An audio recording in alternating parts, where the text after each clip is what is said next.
শোনো প্রিয়, তুমি আমার প্রিয়, এটা শুধু আমার কল্পনায়, বাস্তবে তুমি অন্য কারোর। আমাদের একসাথে থাকার কথা ছিল সারা জীবন, তবে আজ দুজন একই নদীর দুই তীরে দাঁড়িয়ে আছি। চাইলেও তোমাকে আর কখনো ছুঁয়ে দেখা হবে না, চাইলেও আর চিৎকার করে বলতে পারবো না আমি আজও তোমাকে অনেক ভালোবাসি।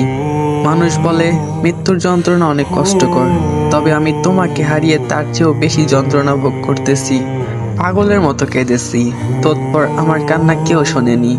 আমি কেঁদেছি গভীর রাতে নিজেকে লুকিয়ে, যে কান্নার সাক্ষী ছিল চাঁদের ক্লান্ত ছায়া। তবে আমি তোমাকে দোষ দেই না, নিয়তি হয়তো চাইনি আমি তোমার হই বা তুমি আমার হও। তুমি আমার হলে এ পৃথিবীর ভারসাম্য নষ্ট হয়ে যেত। হয়তো তুমি আমার হলে আমার বা তোমার অনেক বড় ক্ষতি হয়ে যেত। এর জন্যই তো সৃষ্টিকর্তা তোমাকে আমার করে দেননি।